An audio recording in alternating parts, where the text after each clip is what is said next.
Le limes, c'était chez les Romains la ligne qui sépare la civilisation romaine des barbares.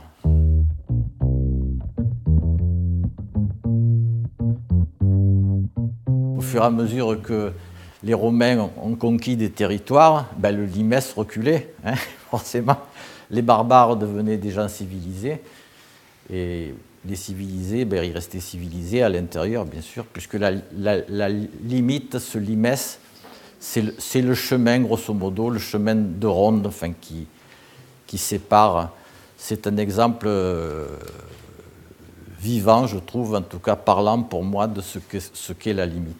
Si je regarde un atlas historique, je vois parfaitement que ce qu'on appelle la France a changé perpétuellement. Les cartes le montrent, et les frontières sont des choses qui sont donc mouvantes.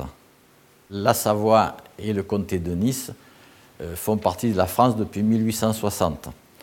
Un autre exemple de modification des frontières françaises, c'est l'Alsace et la Lorraine.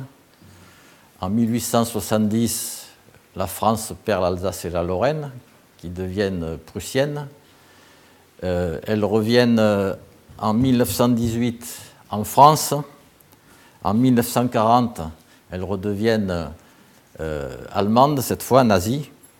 Et en 1945, elles redeviennent françaises. Voilà, donc c'est pour expliquer tout simplement que la frontière est quelque chose de mouvant.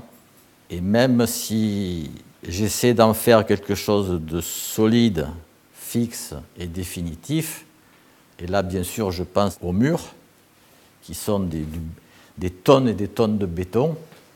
L'exemple du mur de Berlin, où le mur qui séparait Allemagne de l'Est et Allemagne de l'Ouest est tombé. Tous les murs sont appelés à disparaître un jour. Donc, la frontière est une denrée périssable et fluctuante. J'ai le souvenir d'être allé plus jeune en Italie ou en Espagne, d'avoir franchi des frontières, avec des passeports, et même quand on allait en Espagne, il fallait changer de train. Quand on allait en Italie, à Ventimille, il faut changer de train. Et puis on passait devant des gens qui inspectaient toutes les valises. Voilà. C'est un temps qui est actuellement révolu, mais qui a été quand même reporté un petit peu plus loin.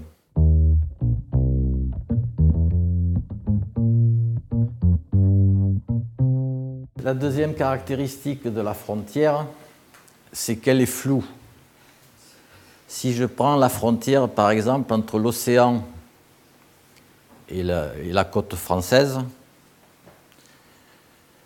d'abord, l'océan érode la côte, donc la montée des eaux, la descente des eaux, la marée, quand il y en a une.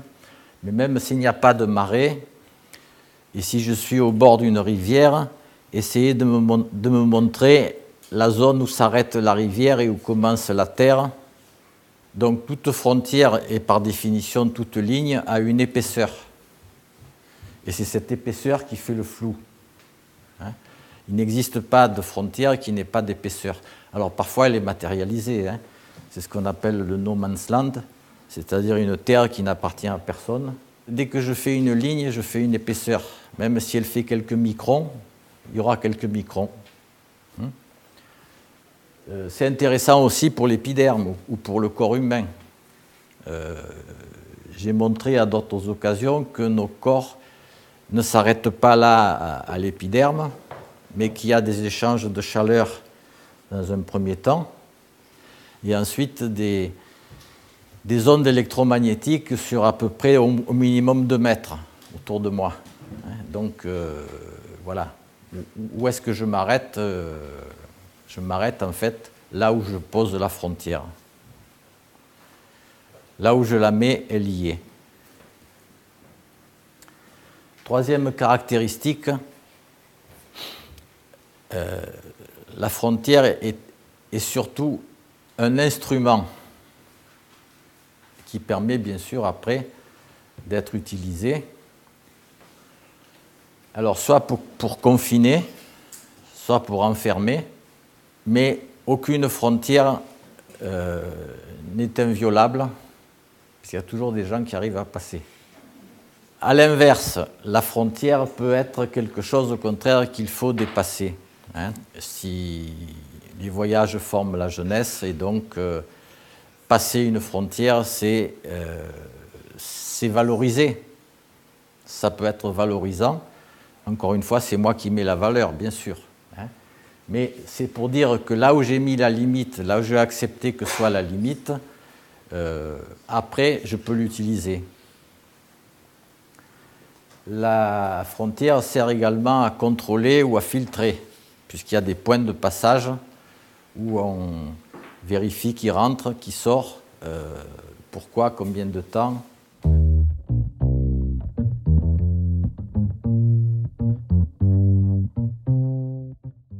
Ce qui me semble important à partir de la frontière, c'est de comprendre qu'en fait, la limite ou la frontière, elle existe là où je la mets.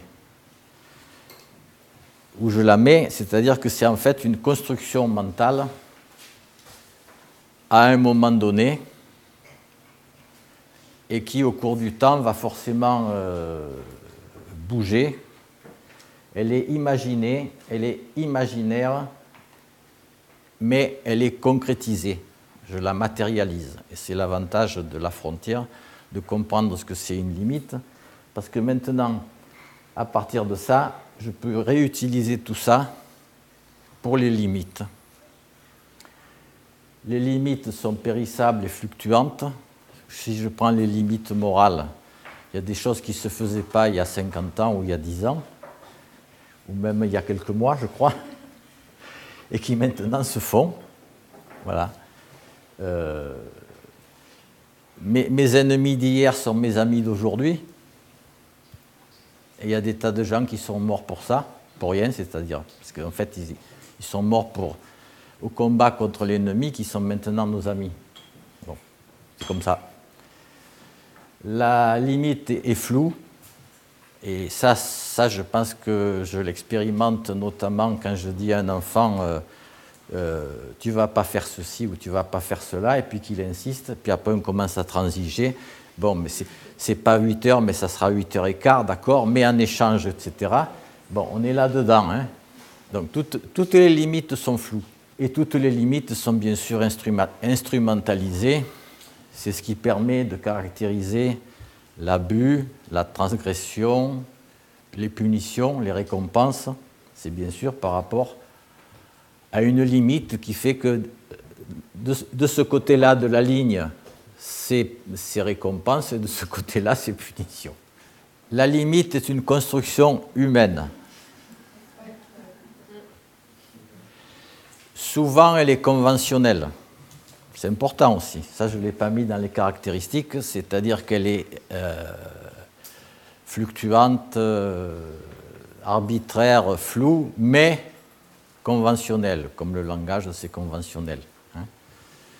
Ça veut dire que j'accepte que la limite soit là. Mais pas toujours, parce que les conflits de frontières existent encore en ce moment, là, à l'instant où je vous parle, bien sûr. Ce sur quoi j'insiste, c'est que la limite est une construction humaine. Voilà. Et elle n'existe que dans la tête des hommes.